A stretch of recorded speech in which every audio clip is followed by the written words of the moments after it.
know all these people mostly. 99% of the room. Yeah, I just didn't know if you wanted to be somewhere in the area.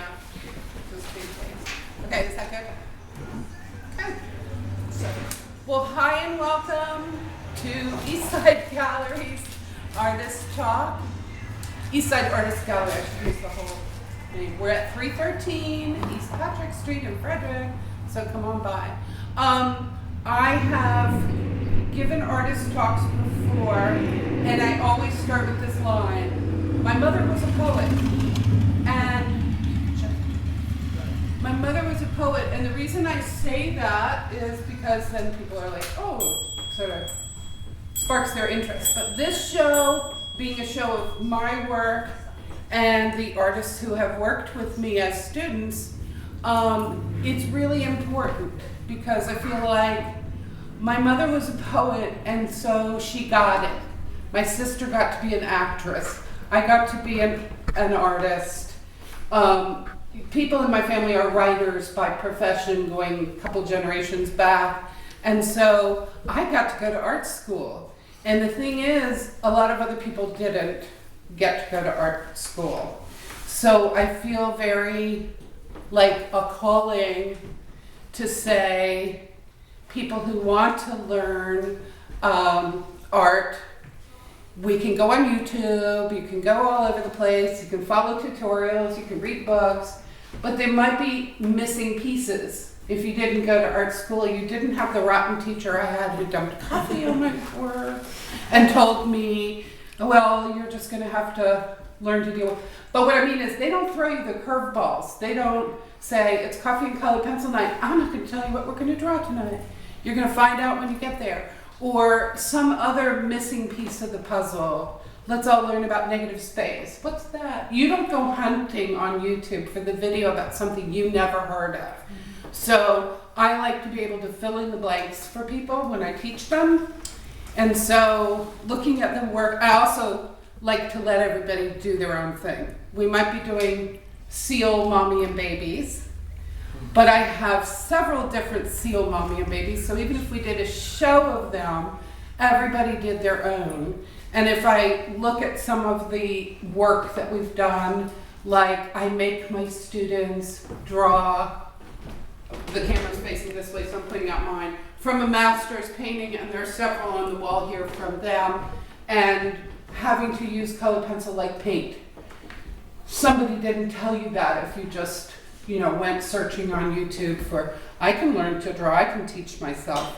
That's one of my pet peeves. And the self-taught. It's like, no, people do learn, even when you go self-motivated, self-guided might be, but you are going to be learning from other people. I learn from other people all the time. So that's one thing. Then my mom used to go out, you all would hate the story, since I have students here. She used to go out every Tuesday night to Glen Echo and teach poetry. And she'd grumble the whole way. I have to go teach those people who will never become poets.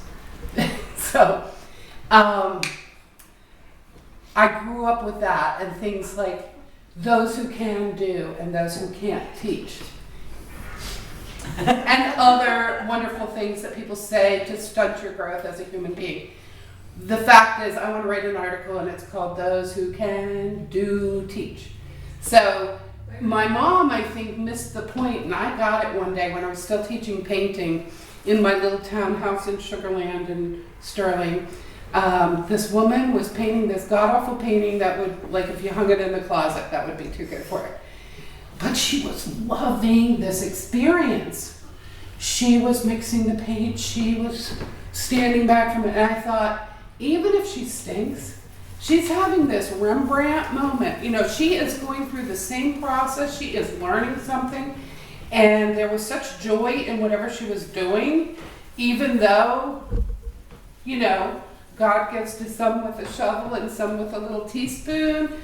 Maybe it wasn't her thing, and maybe she found something else, and this was just a creative outlet. But it's like you're missing the point if it's about the outcome. And the other thing is, when you kind of take the reins off and let people do what you love. Like I always tell you guys, this colored pencil drawing is going to take a really long time. I'm not going to tell you which flower to draw. We might be drawing flowers, but draw the flower you want, because you're going to spend the next, 30 hours or so, however long it takes, 3 months, drawing that flower, and you better love your flower. So I let everybody do their own, and then they're all doing all that. And then somebody asked me the other day to get off the teaching thing, because I think this work is so magnificent. It's like, okay, now everybody's going to see my work next. How careful and wonderful, because you guys listen to me too much. You sharpen your pencils, you're careful with your edges. It's just beautiful work up here. Someone asked me while we were hanging the show, why did you pick colored pencils as your medium? So many things to pick from. And I thought that was a really good question, so I thought I would answer it. And I think you don't pick it, it picks you. It really does. A lot of people think they're going to take a class, and I'm going to just some people even start with coloring books, and they're just coloring, and I'm going to do this thing, it's enjoyable, or I'm doing a pencil drawing, but I want to add color to it. I've heard a lot of things of why people start the classes. When I started doing art, being a high and mighty, 10-year-old going to the Corcoran, I wanted to paint, and then I went back there at the college level. I wanted to do oil painting, and I wanted to do portraits. And then this woman named Jody Massoff visited, and she lives in Middleburg. She does very political or cultural kind of, I don't want to call it illustration, but they're very expressionistic, pencil strokey, girl with a cat on her head. And, they sometimes have a cultural or political feeling behind them. And she's doing colored pencil, and it's hanging at the Hirshhorn. And there was the DC Color School of Art, and tongue-in-cheek, there were also the DC Color Pencil School, of which my painting teacher was one. And hi Bill, he said he would watch. Anyway, so it was there since college, and it felt so comfortable in my hand, because those who know that colored pencil has a wax oil lipid binder, and the oil painting medium I was using was made with wax and oil. So you got the same kind of layers of transparency.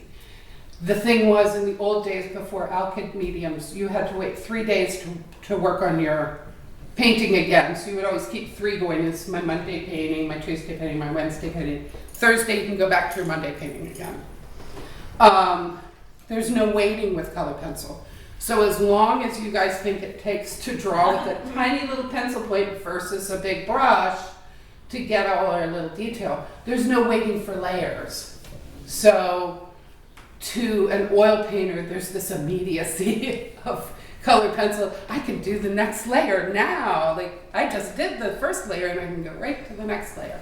So there's that, and the fact that the layers kind of, the way I work or we work, the layers go on in that translucent, I can layer up and say, oh, her face is too pink, I'm going to add my jasmine and get it all yellow, and add the next layer of color in translucent layers. So it feels like oil painting with a pencil point. Now if I pick a brush, I'm like, I can't get the eyelashes, and I don't want to do it. So color pencil picks you, and then it's transportable. I'd be in the mom's waiting room of ballet lessons, and everybody else is knitting and having coffee and everything. I'm drawing some commission portrait, whatever. But it goes with you wherever you go. And so there you go. And you guys, do you guys have anything you want to add or ask or say or think is important that I didn't say, because I'm going to probably post this? Don't think so? No, you said I think it you all. covered it well. Covered it all. Okay, well thank you, and come on down to Eastside Artist Gallery and see all the beautiful work on the wall. And we won't show it to you, so you have to come see it.